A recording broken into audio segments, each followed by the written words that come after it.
Hello, and welcome. My name is Given Illustrative, and you and I are hanging out on the I Am Youth Movement YouTube channel. This is, of course, Millennial Pillars, where we have conversations about what it means to be a millennial living in this 21st century, and also what does it mean to navigate this millennial era, a world full of technology, a world full of so many distractions, a world where there is so many means of communication, and yet we as everyday people struggle with having and building meaningful relationships.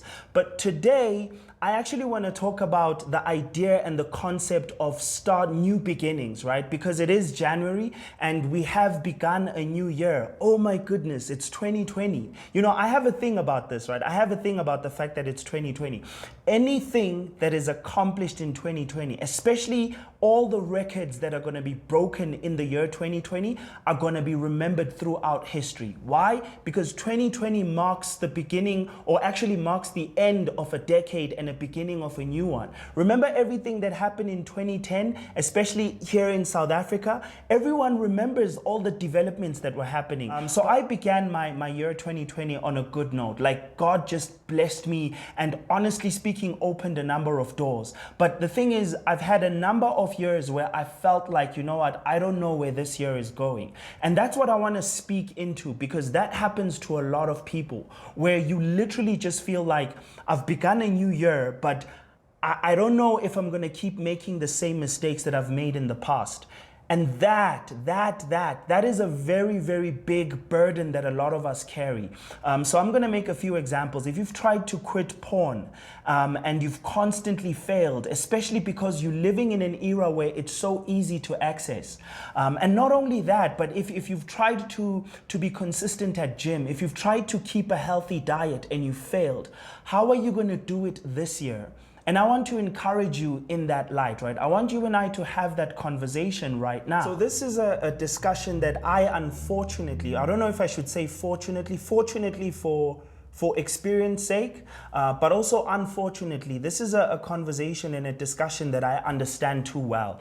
And I hold it very dear to my heart, because I've failed a number of times. I've tried to accomplish things, more specifically in the issues of discipline. You know, when I tell myself that given for this year, we're going to do this consistently and we're not going to fail at it. I'm going to, for example, stop wasting my time on watching content online like YouTube videos or, Instagram cat videos. Yes, I'm one of those people who love cat videos. I absolutely adore them. I love cute animals and a number of things as well, like calling my mother more frequently rather. So I haven't been able to be successful at a lot of things such as that, and you might have that. And that's the discussion I want to have with you. So I've made up my mind, right? I've made up my mind, I've prayed about it, and I've had these conversations with God that I will not allow myself to see myself as a failure, even though I've failed at a particular thing a number of times. I just refuse it. And that's the attitude that I'd like you to have. First of all, I've learned that the really big thing is for you to not allow yourself to be defeated here. Because here's the thing if you think about what happened to the Israelites, they went into Egypt, right? And they spent 400 years. That's more than one generation. That's at least 4 generations. And I could honestly count it up to 5. 4 generations living in one area and also coming to a point of experiencing the majority of their time in Egypt. They experienced a lot of oppression and slavery and abuse and segregation as well. And once they leave Egypt, they now have to learn to view themselves as free men, free men and women. And that became very difficult for the Israelites to do. It became very, very difficult for them to do because they had never seen themselves in any other context, especially the generation that left Israel. They'd never seen themselves as those who are leading the herd. They'd never seen themselves as those who are now in charge of their own destiny. That the temporary moments of suffering discourage them, being in the wilderness. And that's the thing about where you might be right now. I don't want to speak as much today. I don't want to speak too much about the fact that you may be in the very early stages of your freedom, and you might be experiencing resistance, and having a hard time gaining momentum. But what I want to speak to you about is the idea that you might have been a slave for so long that now you find it difficult to see yourself as a liberated human being. Right? And that's the power of imagination, the power of being able to sit down and reimagine yourself.